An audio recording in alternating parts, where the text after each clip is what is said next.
even if they have an interview with Google or Facebook or Apple or Netflix or even Tesla or PayPal, they will always have Amazon in the mix.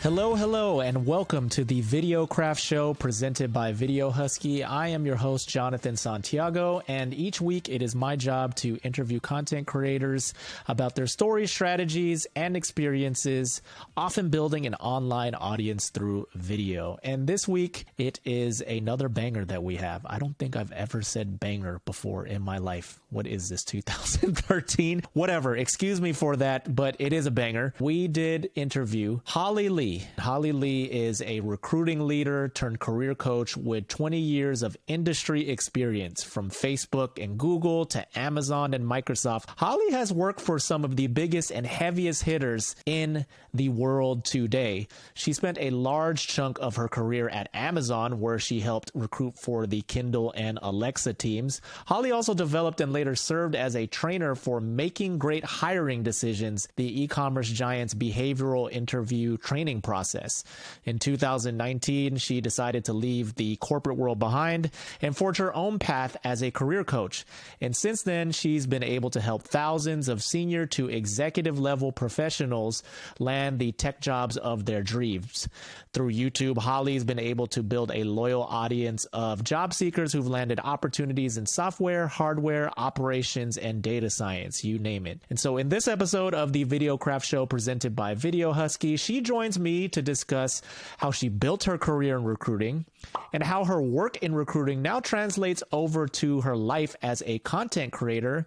And we also dive into the nitty-gritty of her business model that she's developed around her YouTube content, where she attracts, at this moment, just about 30,000 subscribers and still growing for her YouTube channel. We talk about those subjects and so much more on this particular episode of the Videocraft show presented by Video Husky. But before you jump in, or before we jump into that episode, I want to remind all of you to subscribe to the YouTube channel if you haven't already. Subscribe to our podcast, wherever it is that you get your podcast, Spotify, Apple, anywhere you name it. We are available. And make sure, if you are enjoying the show, leave us a review on Apple Podcasts or wherever it is that you get your podcast. We love to hear from you about how we're doing and what you enjoy or don't like about the show. Always looking for that feedback. And one last thing before we jump in, we had some technical issues here with this particular episode, particularly on my end. Holly's video was great. Her audio was great. I had some issues with my video. So at one point in the conversation, my video actually dips out, but the conversation continued. So hopefully for those of you watching on YouTube, that isn't too much of a distraction. But anyways, I mean, I don't think anyone is going to have any love lost for me not being on their screens. So with that said, let's go ahead and toss it to my conversation with Holly Lee. Holly Lee, thank you for joining me on the Videocraft show presented by Video Husky. It is awesome to have you on. Thank you so much for joining me.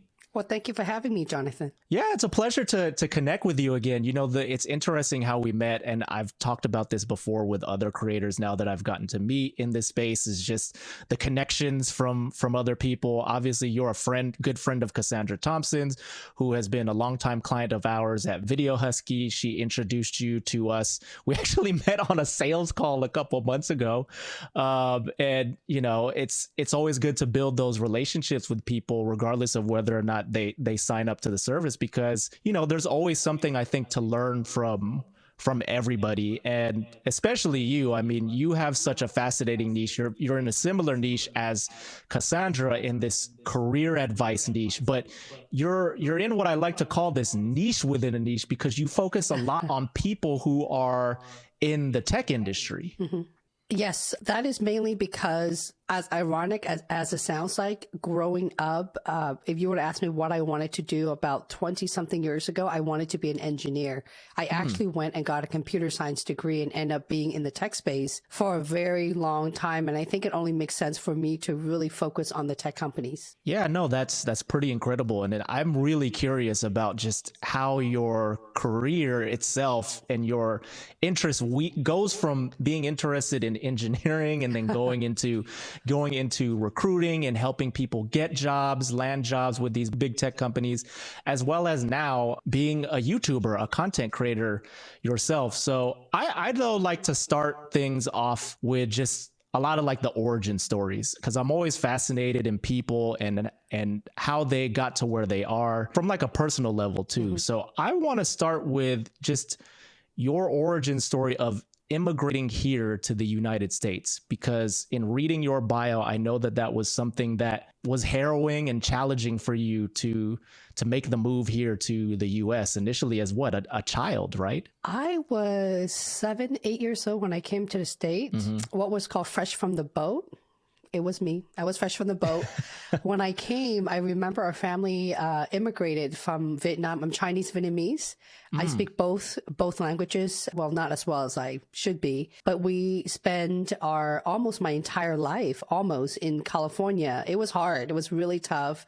I didn't even know what ESL was at the time, but I've been in ESL as long as I could ever remember. But somehow along the way, I knew I had to work and study really hard, because for immigrants like myself, you know, English is not second nature. Yeah. I had tutor. I stay after school. I work harder than all the other kids with a bunch of other immigrants. As Asian, I too need help with math. No, we're not great in math just because we are Asian. It was a really long roller coaster ride. I remember the first, and I work every single job just like everyone else, from, you know, minimum wage to my first recruiting gig. I was literally telling my VIP coaching cohort in motivation. So I like to give him a first 5-minute spiel in every single cohort office hour. And I said, you know, I remember one of my very first job was no name. It was a very big telecom company where I managed their research and development center. I was in my 20s, my early 20s at the time, and I didn't realize I was so underpaid. I was making $38,000 a year, and at that time, everybody around me was making easily $80 an hour, $100K an hour. Basically, they were already breaking the 6-figure, and I already had 10 years of experience around my belt. I was really struggling. One, my communication style. I have broken English my entire life, and even now, I know that I'm being very cautious on camera because I do live stream every single week on YouTube, and my business is all around having a channel, but that didn't really stop me. It was tough, and I knew that I had to build great relationship almost immediately with every single person I have interact with. And I think that's one of the biggest thing that a lot of the people missed. You don't have to wait until you're a business owner, but I've always tried to have a good rapport. For instance, as a recruiter growing up, I was so good to my candidates. I don't even care if you don't have the experience for these companies, meaning prior to working for the top FANG companies, I worked for startup as well, manufacturing. I hired landscaper, people that you would pay minimum wage to mow your lawn or move your furniture. It was me. For the first 10 years of my career, it was all staffing agency. I built phenomenal relationship on those workers, as well as employer who would pay a lot of money to hire agencies like me to come in and do it for them. But through those relationships, I was able to meet someone phenomenal where we were hanging out, having dinner. And I remember feeling very depressed. I was in my 20s. I felt like I was going nowhere. I was so underpaid with this very big telecom company, no name at the time. And she said, you know what? I think my boss is hiring for a lead. Holly, I think you would be a great manager. And I looked at her like she was crazy. But I don't really have a whole lot of experience. Are you sure I'm qualified? I'm like, yeah, don't worry. Here, I'll send you a resume, and then you're going to get the job. And that was Microsoft. That was my first breakthrough. And I had to really convince her that I have little experience, but I'll figure it out. I paid my own ticket and told her that I happened to be around the neighborhood in Seattle. I live in California at the time, by the way. Yeah. It is not exactly a state away. It's 2 states away. I happened to be in town for lunch. We went out for lunch, and long story short, she gave me an offer that day. And I was really driving that entire process. That was my breakthrough, was my first big company at Microsoft. Loved being there. Since then, that was during 2006, 7 or so. It was really bad for the economy. I remember the tech.com bust during that time. And I remember getting laid off so many times. Everything that everybody is feeling right now for the pandemic. In 2008, economy hit, that was worst. That time, Amazon wasn't even big. at all. Amazon wasn't hiring. There's no Alexa. I think the only thing they were going off of was Amazon.com and a little bit of AWS, but that was about it. So none of the thousands of services and business was around. So the market crash hit me really hard. I have another breakthrough. It's all about network. It's all about connection. My best friend's cousin worked for Google at the time, and I met him. I remember it was Thanksgiving dinner. It was Thanksgiving, a holiday dinner. And he said, "Oh, Holly, you're laid off. You seem like you have some recruiting experience, right?" I'm like, "Fool, I have 15 years experience. What do you mean I seem like I have experience?" You see where I'm going? I'm like, what? I'm joking right now because he's actually right now, he's like the head of a really big role with Apple, and he's still at Apple for nearly a decade now. But back then when we were both kids in our 20s or late 20s, he referred me to Google, and I got the job at the end of that night, and my life changed. It was a really long roller coaster, even as a business owner or as a job seeker, as part of my business. It's a lot of dedication, a lot of hard work, especially being an immigrant, I feel. Yeah. There's so many things I would love to touch base with you on in what you said there. One of the things that really came to mind was what you said about the power of networking, the things that you said about building connections, building relationships with people. How did you learn how to do that? Because I imagine too, that is something that serves you very well these days as a content creator and building your own business, where you're building relationships with people and forging those connections. So I'm really curious to hear where that originated from for you. I believe that we are all meant to do something, and there's a purpose. Now, it took me 21 years to figure this out, Jonathan. Why is that? I'm curious. Why so long? Why did it take so long to click? Because, growing up, I'm sure a lot of you guys could relate who's listening. We were told that my mom, for example, wanted me to be a doctor or a lawyer. Oh, yeah. Right? Wanted me to go to the best school. And I'm one of those child who, it's not that I don't listen, but my heart doesn't scream being a doctor or a lawyer. I didn't know what I want. So I was kind of going for the roller coaster ride, what feels good. And I know that every time when I get on the phone, when I build relationship with complete strangers, like candidates helping you find jobs, right? Or, business knocking on, Siemens Services Store or SAP, some of my former customer when I used to do sales for staffing agency and recruitment. It's just that feeling where it wasn't about making a commission for me. It was about, wow, I'm able to influence and convince these directors and these VP to listen to what I have to say. And I'm able to help them build, networking team during a hot summer day or whatever that may be. It just feels so good. During that time, I thought, you know what? It feels really good. This is what I meant to be. I was meant to be in recruiting. But after being in recruiting in 20 years, and then I finally had to stop and pause when I became a mom. That was, wow. It's been a long time, Jonathan. That was 4 years ago.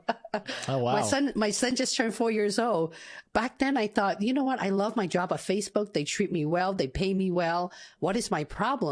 And then I start thinking, you know what? I love to connect with people more. And I miss that. I miss the coaching, the mentoring, because even if I look at my entire career, what really makes me happy right now, where I can spend more time with my son and have a job where it can mold around my flexibility of my schedule, but love doing what I do.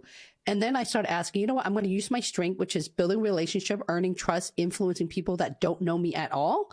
And the second skill is being a coach. I know that's one of the things that my stakeholder, when I ask a lot of the job seekers or my clients, how do you measure success? How do you know you're doing a good job? For me, they tell you. Right? They tell you. And when you ask for feedback, that's how it all started. I use my strength I don't have a great communication skill. You don't have to be good. You just have to be able to listen very well to the person that's talking to you and hear what is their growing pain and being able to provide them a solution and bridge the gap. And that is it.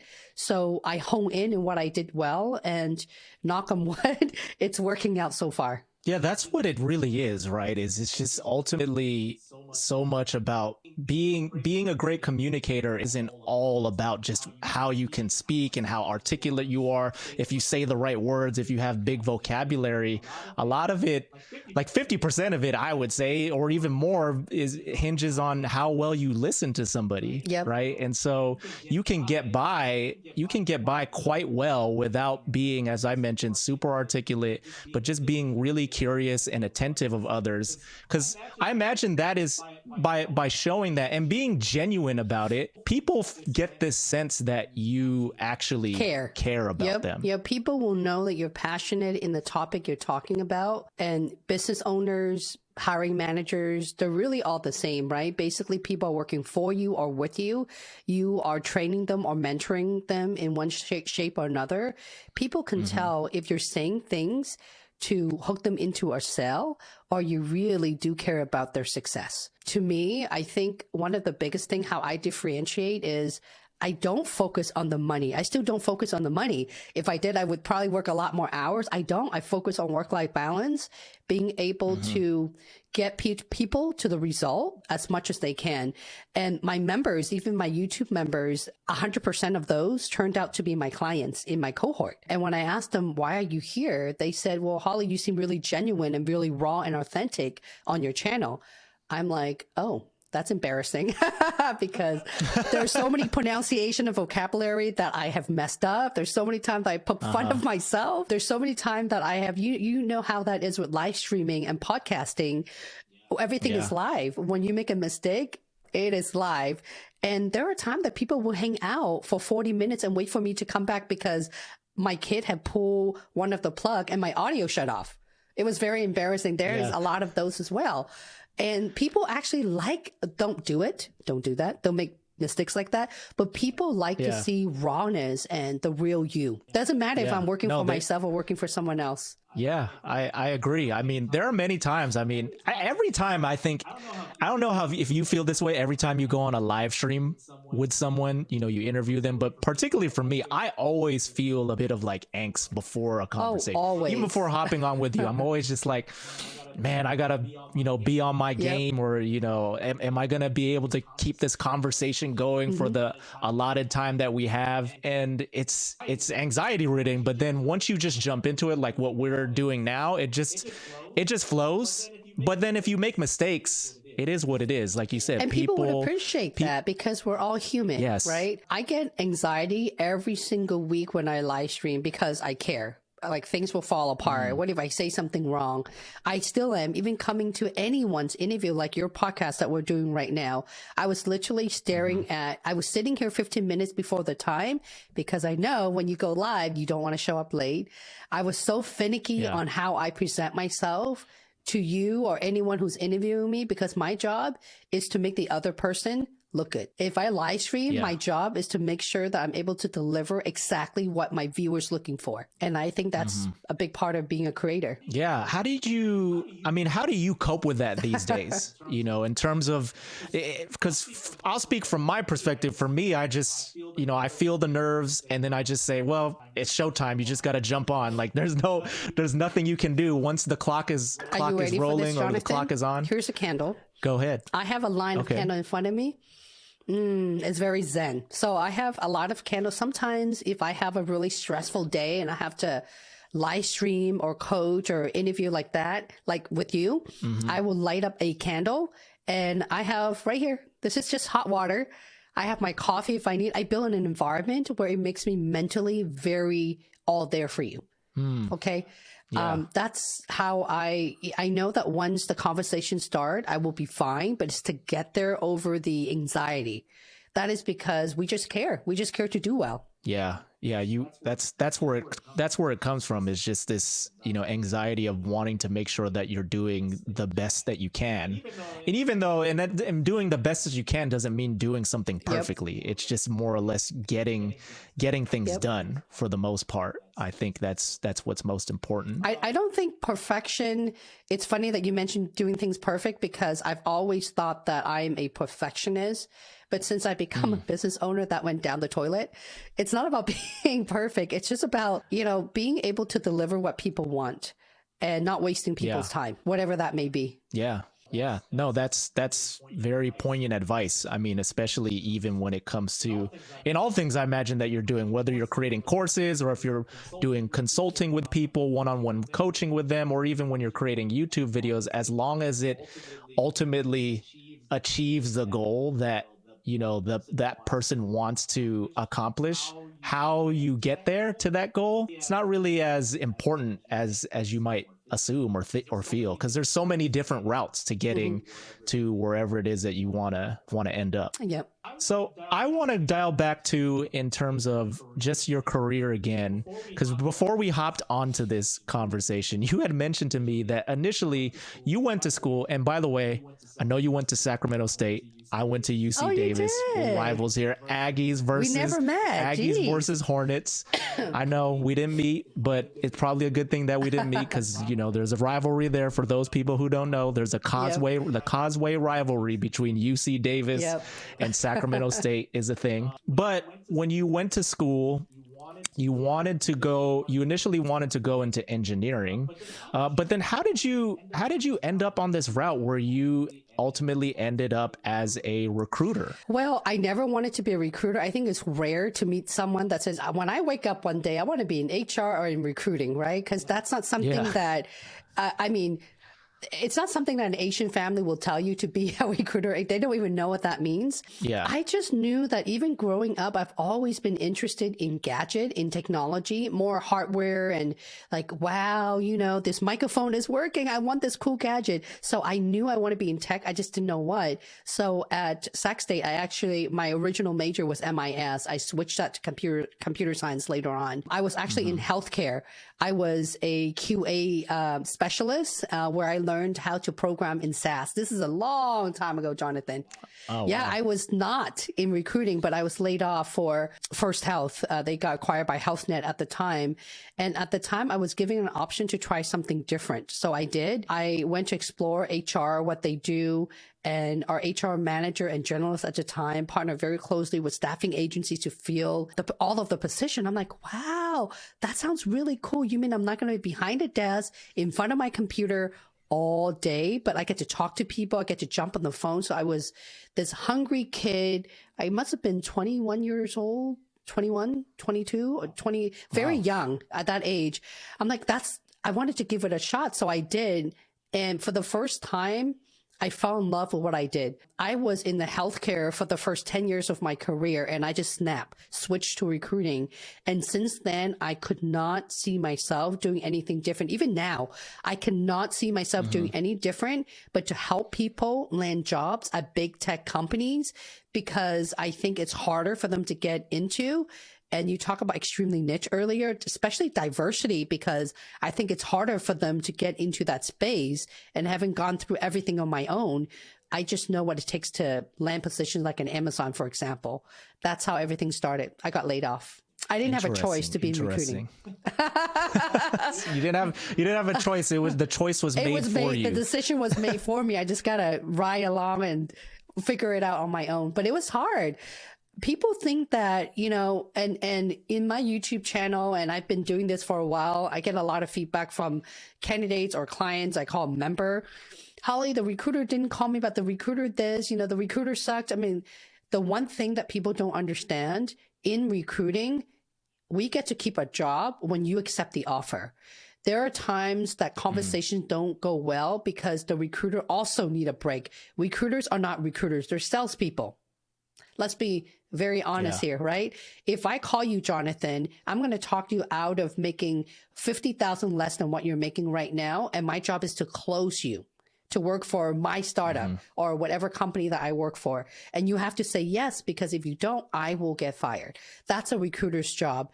No one sits comfortable in a recruiting job. And there's just a lot of work around everything in finding the candidates, closing the deal, pleasing the hiring managers. I think sometimes they don't get enough credit like they should. Interesting. Yeah. I mean, obviously throughout my career, I've been hit up every now and then by a recruiter, and I never really knew that about their role or their position. That, I mean, I imagine when you reach out to people as a recruiter, the intention is to make sure that person is the most qualified candidate and would potentially be good at this job, right? You don't even want to miss on that initial screening there of that person, right? Yep.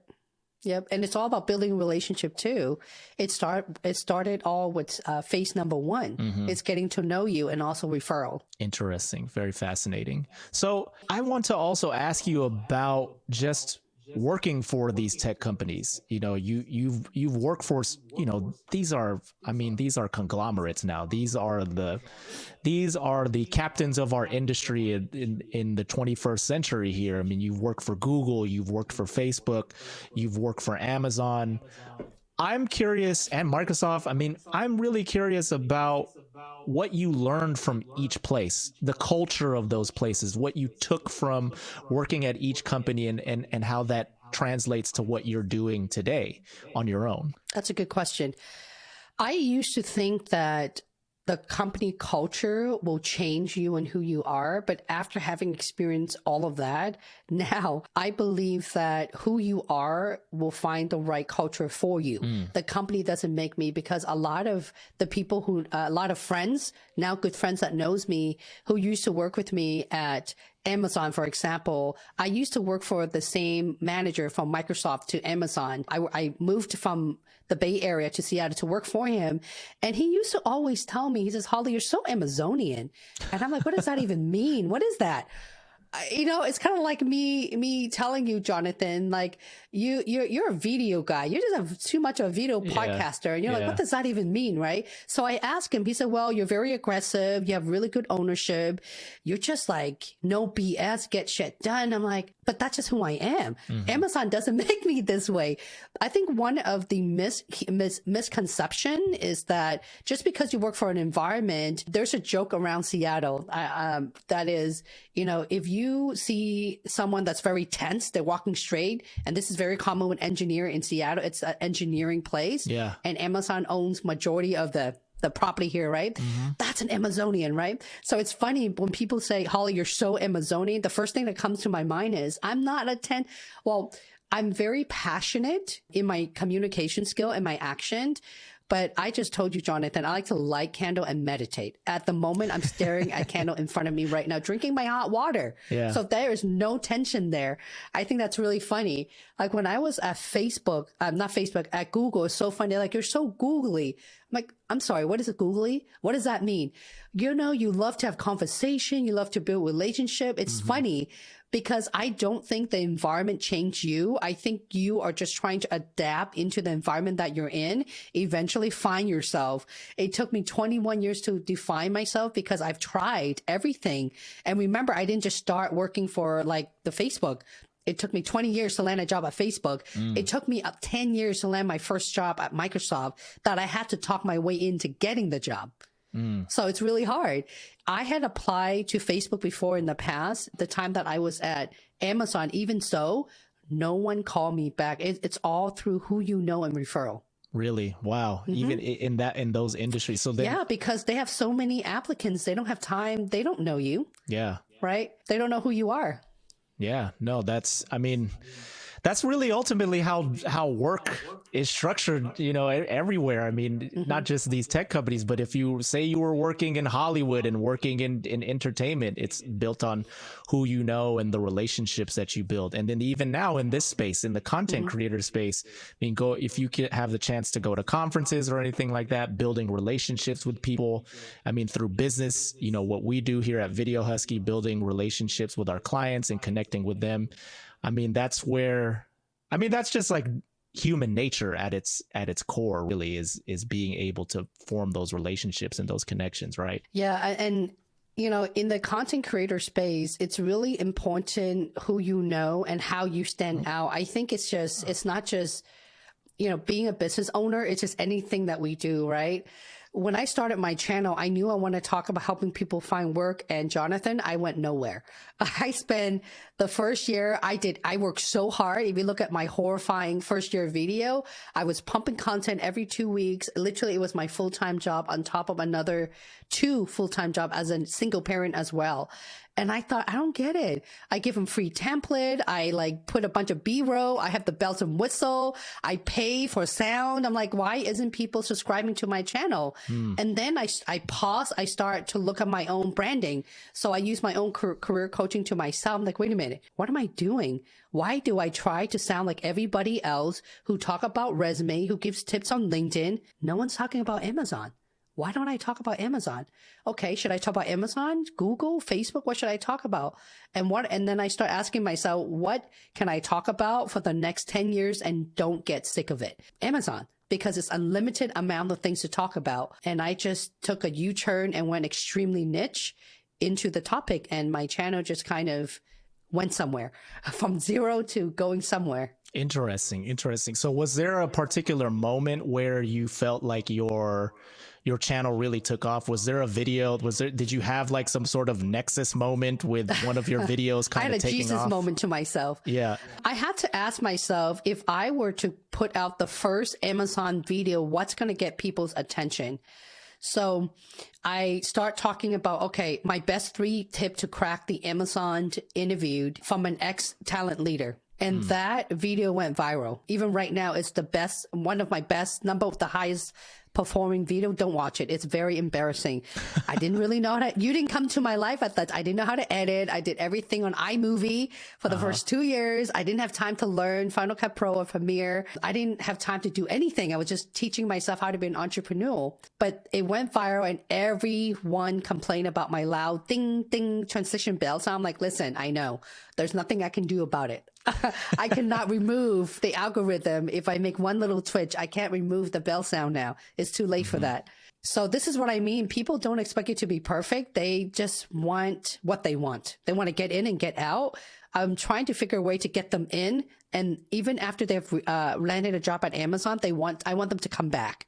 And which is why I start making videos on like onboarding 30, 60, 90 days. And a lot of the stuff coming in 2022. So I'm also wondering too, where that initial inspiration to just start creating on YouTube even came from initially for you. What even sparked the idea that, hey, this is something that I could do, or that could be, a way for me to build a business around? I have always loved YouTube. I worked for Google 12, 13 years ago because I love YouTube. At the time, they were in acquisition with YouTube. But it's weird, Jonathan, because I never thought I would be a creator because I never thought I was good enough. I thought that my communication was lousy. My vocabulary was weak. I don't have the fancy word like a lot of the corporate people. That's the fact. But what really hit home for me was when I was going through making my son. It took 2 years to make him through IVF. A lot of women would know what that is. And, I got a lot of time on my hand, let's just say. And then I got pregnant. I got a lot more time on my hand, right? Meaning we can't sleep. Although I have a full-time job, I can't sleep. I would be up until 3, 4, 5 in the morning. I would be so stressed out. I start YouTubing. For instance, what diapers to get, how to go through pregnancy anxiety. I remember this creator based in my local area in Washington, which is It's Judy's Life. Judy and Benji, if you're watching this, what's up? It's Judy's Life. And I was hooked. I'm like, wow, this lady got 2 babies and you can tell they have a GoPro. I'm like, oh my God, I'm so fascinated. Not because of, I don't know. It's just like a hustler and a mom who's trying to make a living, and the content that she, like all the tutorial, everything that I do in being a mom, I learned it from her channel. And then I start YouTubing on how do you quit your job? Sorry, employer. Sorry. I'm not talking about you. I'm like, how do you resign? And then I run into like Cassandra, for example, Heather Austin, professional. These are celebrity struck for me at the time. Heather's coming to my show next week. I'm very excited. And I would never in a million years think that I would be in the same room with my #1 celebrity. So it was really cool. And I've learned a lot from all these creators. And I knew that one day I would love to have a channel and be able to do what they do, but differently in my own space. That's how it started. One thing that you mentioned to me, you mentioned right there that is really, I think it's so unique to content creation and YouTube in general, is just the ability or the opportunity to meet these people who you admire, right? Like, it's so interesting that, obviously you mentioned to me that you are friends with Cassandra, but I had no idea that she was somebody who you were kind of looking up to initially. Yeah, absolutely. I learned live streaming because like Cassandra used to live stream a lot on her mobile phone. I'm like, wow, that's really cool.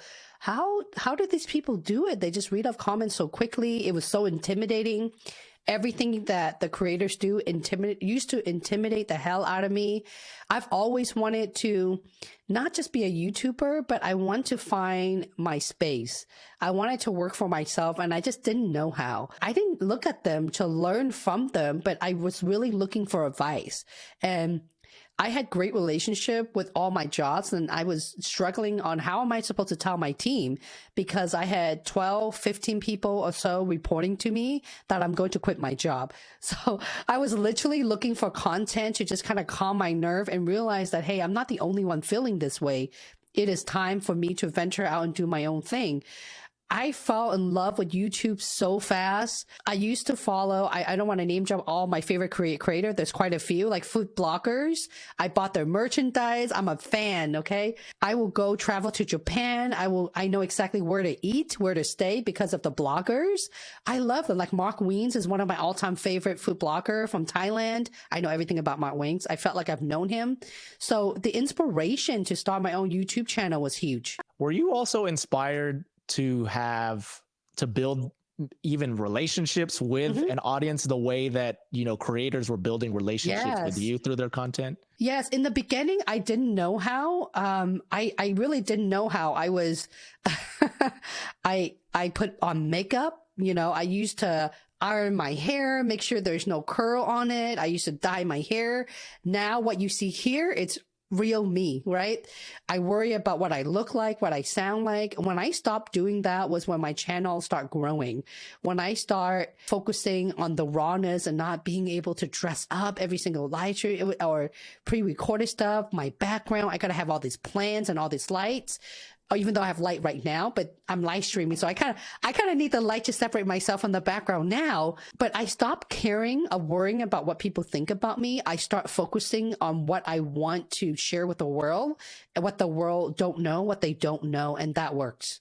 So what were things that helped you develop that, to be able to develop this, I'm not going to worry about these small things type mentality? I started to read my comments more carefully instead of just, let's hurry up, it's bedtime, let's respond to all of my YouTube, my LinkedIn, and my email quickly. I take my sweet time, and I still look through, even though I have a virtual assistant team to help me, I still look through every single thing because I want to know who's watching. What are they asking for? Why am I building what's everyone coming to me for? There's no surprises. 100% of the people came to me for Amazon. And I'm like, holy cow, I've done it all wrong this whole time. No wonder I'm not making any money. I'm not talking about Amazon. So it was funny. You asked me, so how did you start? Why super niche? We talk about super, super extremely niche. So when the first video went viral, I paused. I actually took a 1 month break after that video of not making any video that's not going anywhere. And I took that 1 month to create content for the following 6 months on all the Amazon leadership principle, examples, wiki, and everything. That was when my channel went from the first year of about 400 subscriber to 10,000. It went up pretty quick because of that. And I knew that it worked. And then I start asking myself, as a coach, I don't want my customers to put all their eggs in one basket. You should never interview with one company, right? You should interview with multiple companies, just like a business owner. You don't focus, well, at least for me, don't just generate revenue in one area. Look at multi-streaming or multi-revenue streams, right? And then I start asking myself, well, I need to start talking about Google and Facebook because I help them build a lot of their stuff there as well. And Jonathan, let me tell you, nothing went viral. My algorithm just, it dropped like crazy. Every time I put the word Fang or Google or anything on it, they give me no love. People search and I start paying attention to, so what are they searching about when they search for Amazon?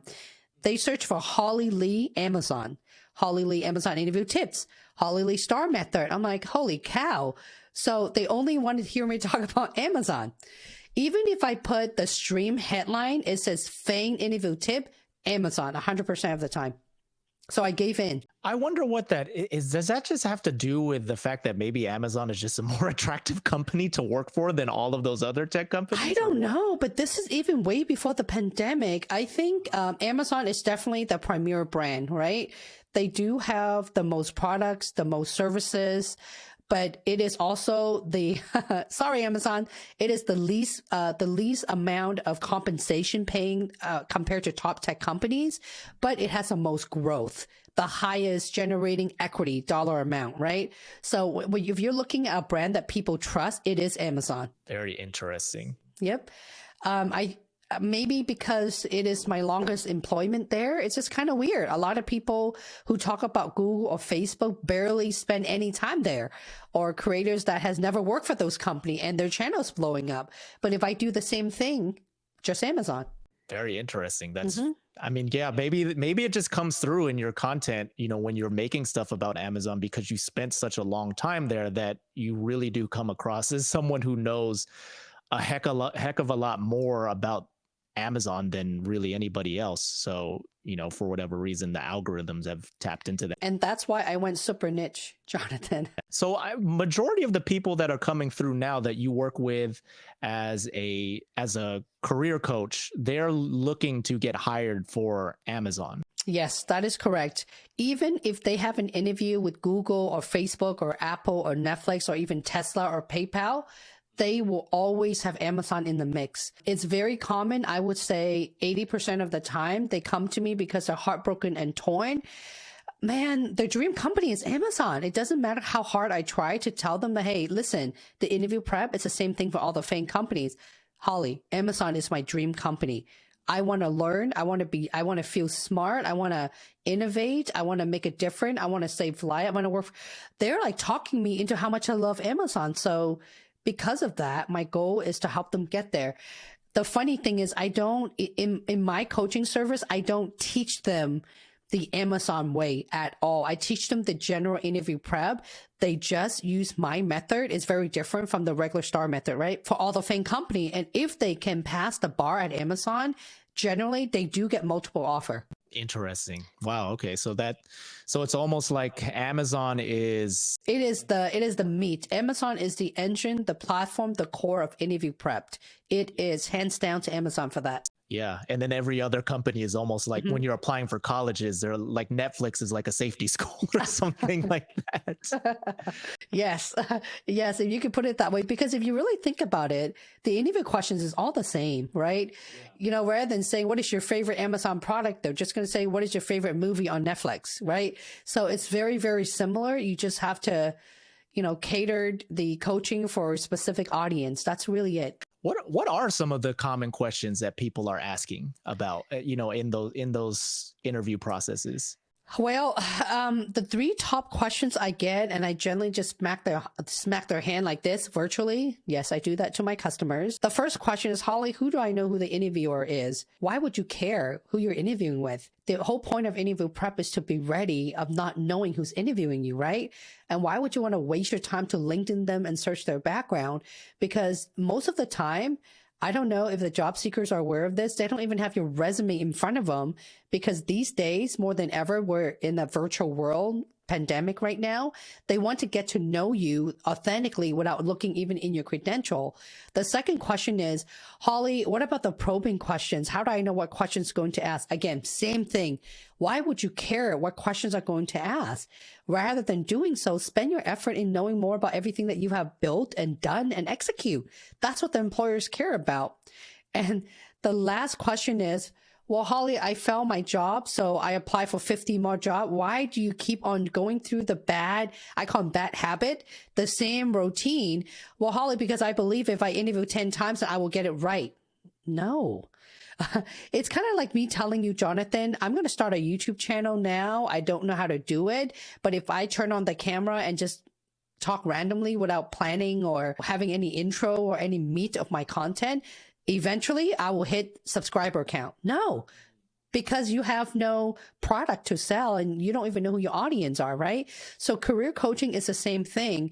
People worry and focus their energy in all the wrong thing. And in general, the workplace statistic every single year, 90% of our human brain don't listen well. And our attention span as of 2021, it's 8.25 seconds. So you got 8 seconds. If what you're saying is not interested, you're not going to get that job, right? Yeah. And I wonder too, if there's a lot of people who come to you trying to, say, well, what's the right answer to this question? What is the exact answer that I have to say to this person? And really, it's like more about, I would imagine it's more about how you want to show people how you think, how you're able to process.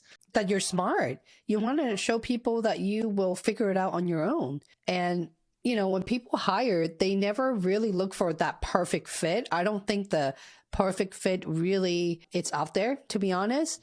Even after working for all of these companies, have built team internationally for like the Amazon and Google and other companies in the world, I walk into like a Facebook, for example, fantastic employer, but I didn't felt like I was a cultural fit for Facebook because it's not me, right? I think everyone's fit is very different. Just because something works out great for one person does not mean it will work great for another person. Yeah, exactly.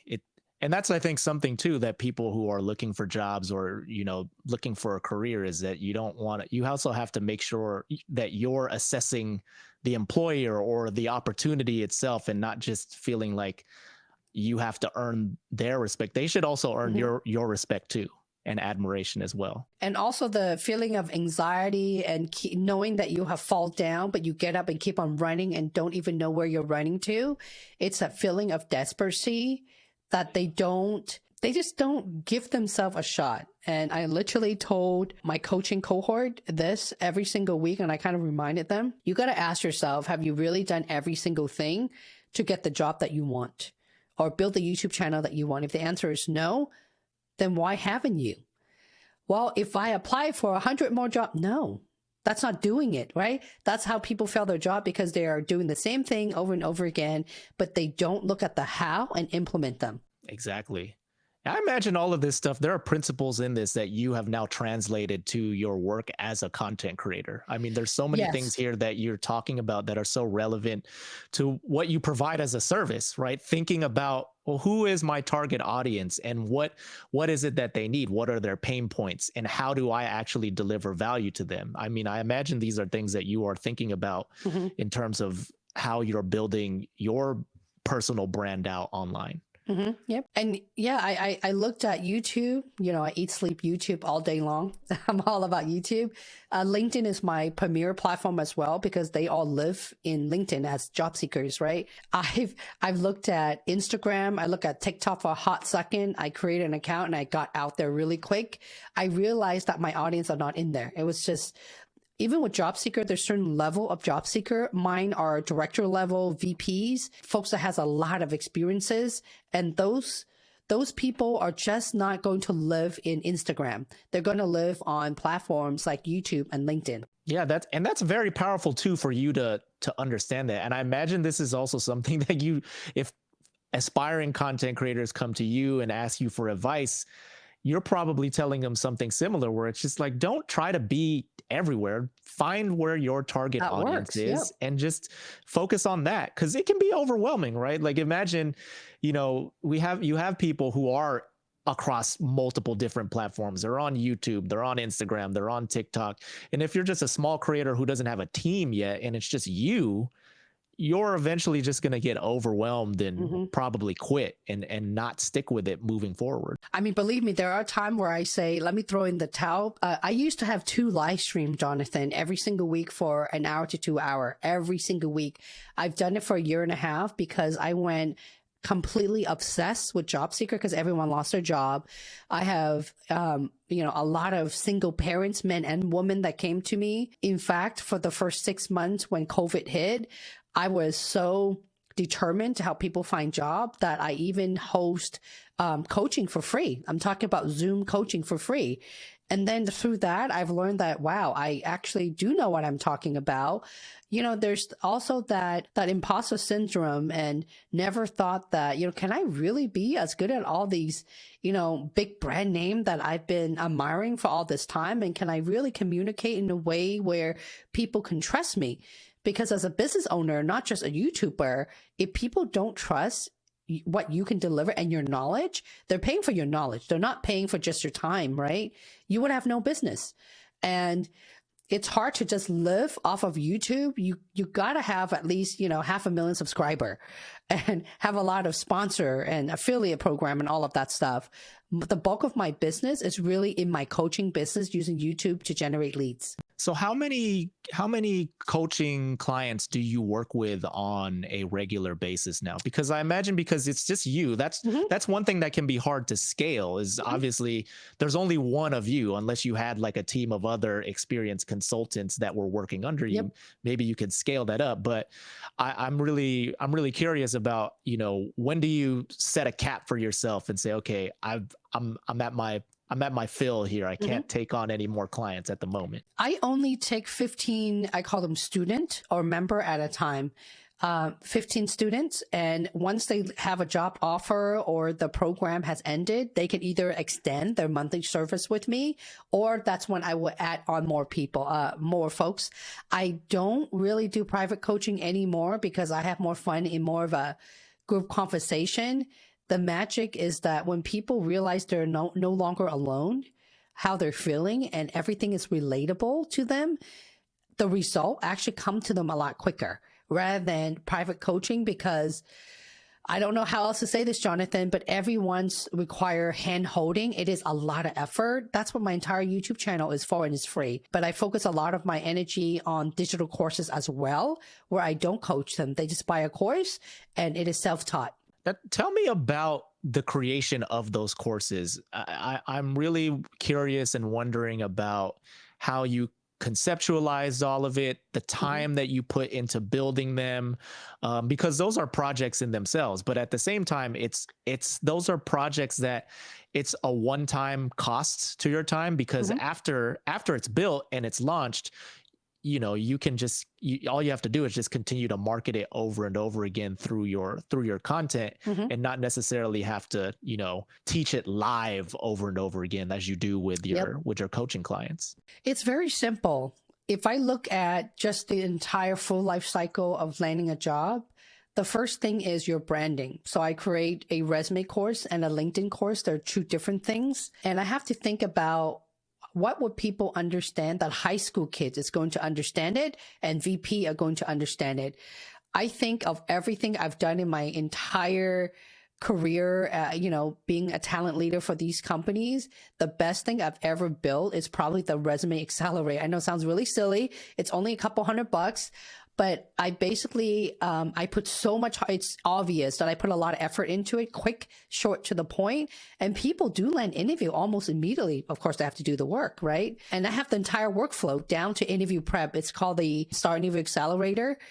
If they need me to review their work or their answers and pass my mock interview, that's when they come into my VIP premium coaching service. That is why I only select a handful of people at the time.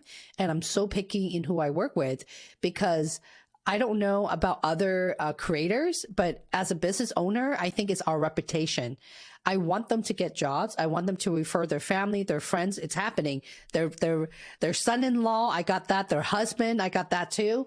So I get a lot of those kind of referral when people love the work that you have done for them. That is why I don't focus on the high volume anymore. I focus on very small. Quality, very small. And one other thing too that, we talked about before we began this conversation is now you also have quite a few people who are coming to you, asking you about, hey, I'd like to do what you do and maybe create a YouTube channel. And now you're finding yourself giving some advice to those kinds of people. Tell me, we talked about this, but tell everybody about when you started to notice this shift and change in terms of people coming to you for help through your YouTube channel. I think because of YouTube. Thank you, YouTube. I think that when I started live streaming madness more, and they see the consistency and the same topic, right? For example, every single live stream, there's about anywhere between 5 to 10 people who will come in and say, Holly, oh my God, thank you. I'm from Singapore. I just landed a senior solution architect offer because of you. Or, Holly, oh my God, I'm an operation manager for AWS, like that. So when there's a bunch of people coming in every single week, it pumps everyone up. And I think that also helped with my brand awareness that, this girl probably knows what she's talking about. And because of YouTube, I don't pay for ads. I don't even email. I don't do email automation. I should, but I haven't even done that because every time I live stream, I just get a lot of the folks coming in. And I know that one of the former executive from Amazon Alexa, okay, I mean, you know who he is if you Google his name. The guy who invented Alexa show up to my stream, and he's now the president of Bezos Academy. And he apparently stopped by my live stream from time to time to check it out and refer people to my channel. I'm like, really? Okay, now I'm getting even more nervous. I'm like, oh shit. Now I have to like pump up my quality production. So I went crazy and I want to make sure that I look good because of the people that are watching. A lot of the folks end up getting jobs for free out of my channel. And that's how I end up getting into being a speaker for Amazon AWS Women in Tech. It was because one of the marketing folks was one of my member, so on and so forth. So I think because of word of mouth, and when they land a job, they tag me or they thank me or they share my post on LinkedIn. Between LinkedIn and Google, it complements each other so well, where it's kind of like if you are good in what you do and the influencer meaning the head of engineering or in the workplace for those FANG companies, suddenly you have eyeballs looking at you. And I think that is what really helped me drive the audience and also awareness is the announcement of job offers. Very cool. Yeah, that's powerful too, because there's just, you can plan things out and have ideas and goals and stuff around what you want to accomplish as a content creator. But then there are also second order effects that, you might not necessarily anticipate. And they come around and probably end up benefiting you more than the original intentions that you had for your YouTube channel. So that's really cool that with creating content, you're just able to kind of build yourself up to this incredible level where now people are talking about you and telling their friends, their family, other people that they know in the industry about you. And you're getting these opportunities that you would have never even imagined as a result. But I don't feel like I'm a good creator. It's funny. I cringe when people say Seattle is big, but not really. Seattle is an island. Okay. Yeah. If you live in Seattle, if you live in downtown Seattle, they're literally 5-10 minutes apart from each other. It's really small. So everyone here know each other, and most people work for Amazon. Amazon has, I don't know how many buildings they have now, but they have 30 buildings when I was last with them 3 years ago. So they have about 50 buildings, I'm assuming, just in downtown. Like we're talking about tall high rises and all that. And when I walk my son to the park or go to like my Asian grocery store or anything like that, people recognize me. And it's funny when they say, Holly, thank you for helping me get a job at Amazon. I am so inspired for your YouTube channel. And I felt embarrassed because, oh my God, it sucked.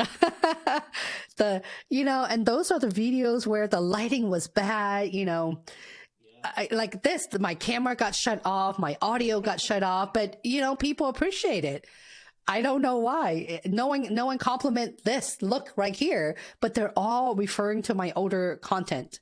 Yeah, that shows that the older content that you made, the information that you were talking about in them was ultimately what was the most important part. It wasn't necessarily so much about all the great production, but the quality of the information really, really touched people and hit them to a core.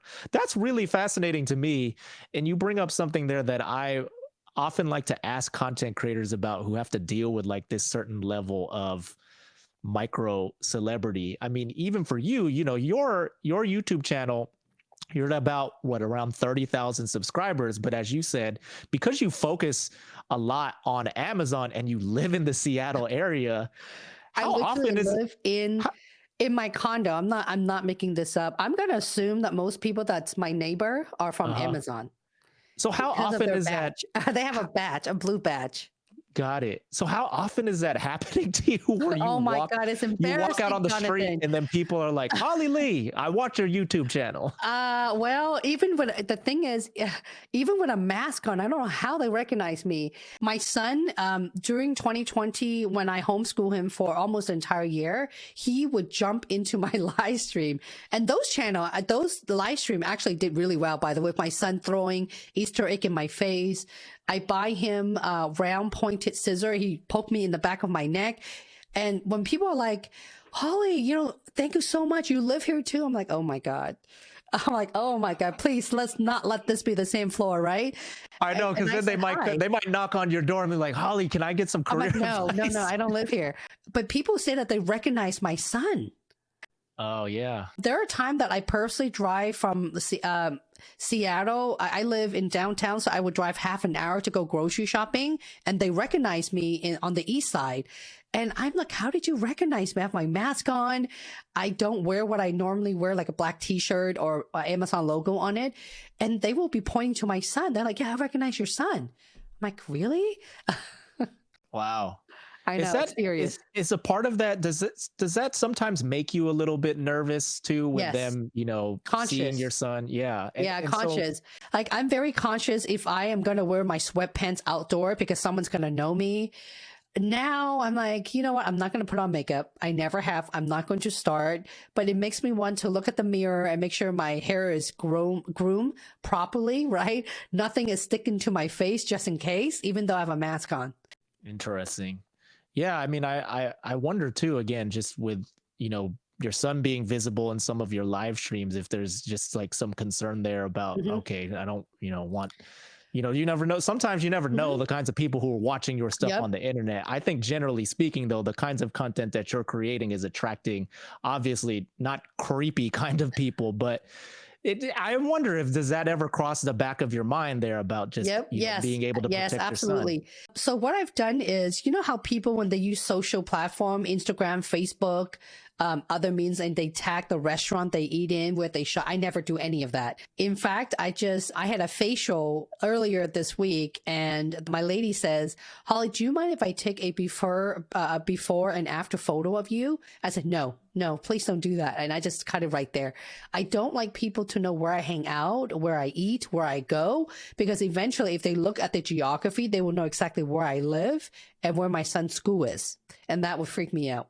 Yeah, no, that's something that I don't even think, I imagine, when you go into this, that's not something that you initially think about because you're not at that, when you're starting out as a YouTuber. But it's still nerve wracking because every video on there, as you know, Jonathan, people can download your content for free. Yes. Right? I'm like, oh my God, what are they going to do to my stuff? They can download everything. Exactly. But, as I'm saying here is like, this is, there are both positive and negative unintended consequences of building YouTube or content creator fame, right? The positives are what you talked about earlier, having these opportunities to speak and be, serve as an inspiration to other people who are working in the tech industry, especially women. And then some of the negatives are these, right, where people you don't necessarily know who's watching your stuff, and you don't want everyone to know exactly every single place you've been so that they can follow your tracks. I mean, that is something that is, I think, I don't know if there's education about that out there, or if people talk about that enough when it comes to pursuing a path as a content creator. Yep, I agree. You just got to be very cautious in your surrounding and whatnot. Exactly.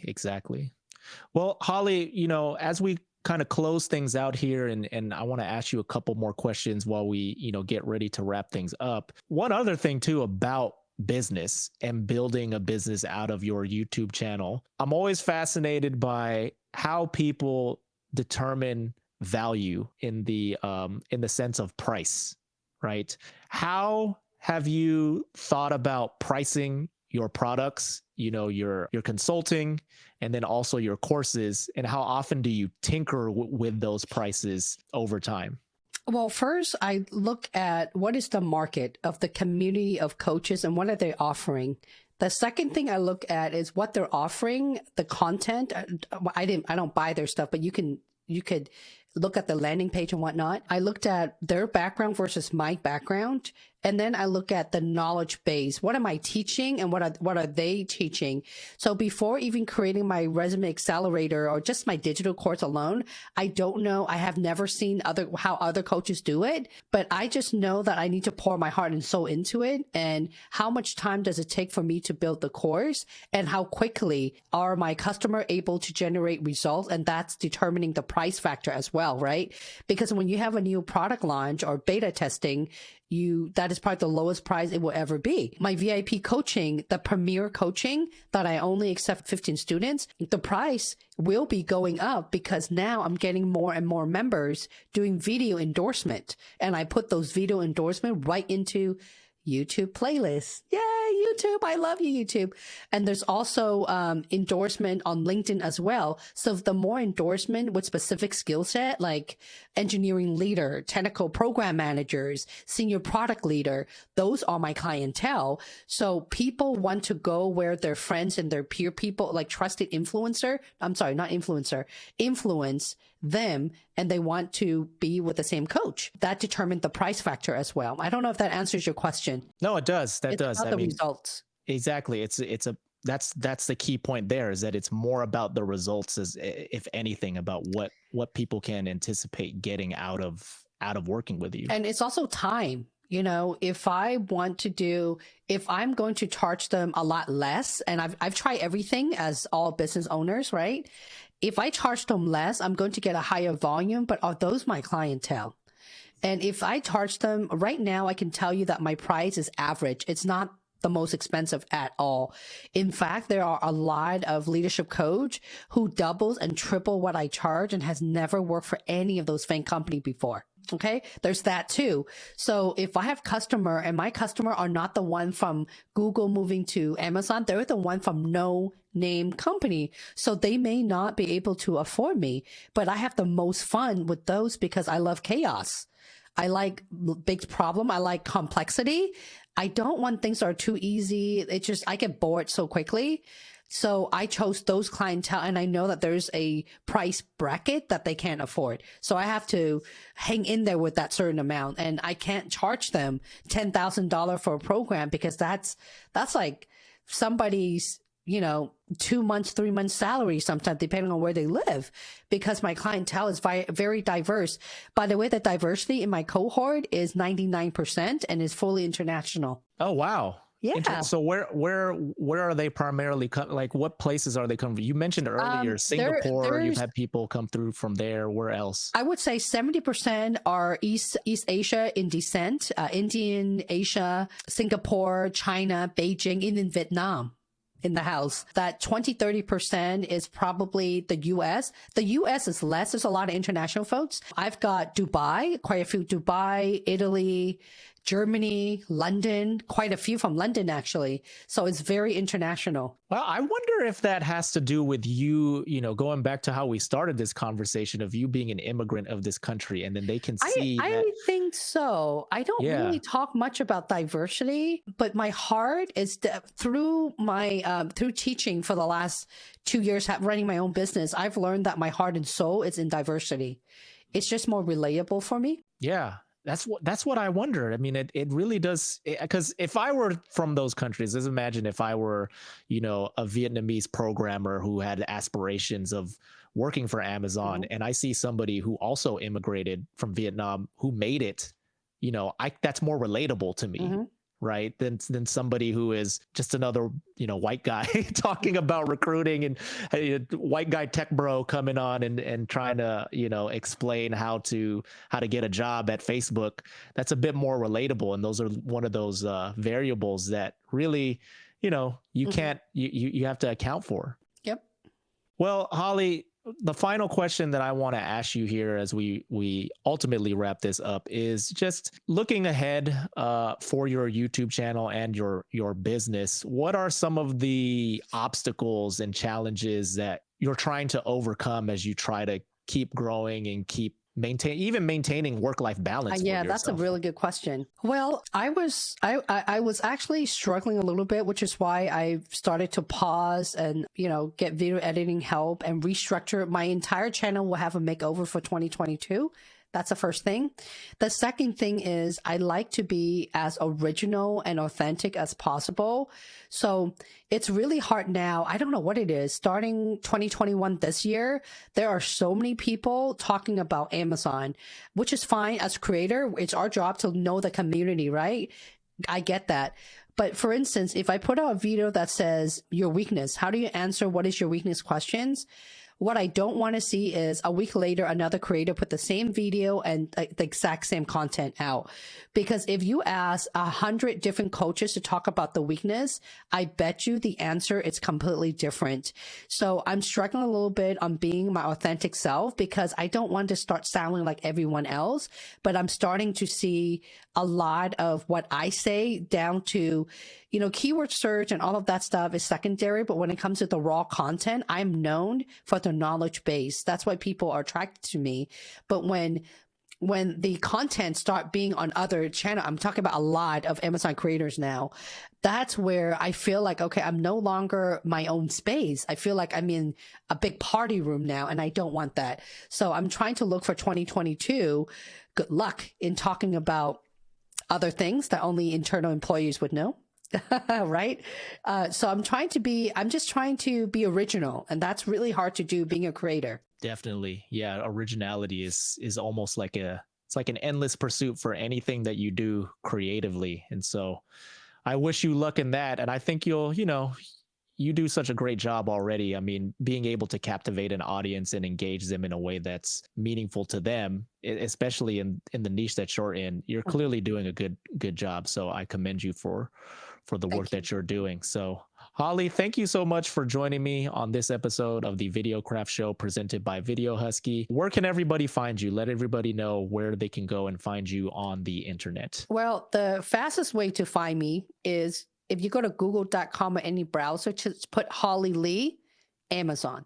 I'm joking, but that's I'm You're joking. The top I'm literally results. joking, but that's how you can find me very quickly. All of my social is right there. But the easiest way is on LinkedIn. It's just Holly Lee or Holly Lee, Amazon. You just can't go wrong with that name. Fantastic. Thank you so much for joining me. Thank you for having me, Jonathan. Have a good one.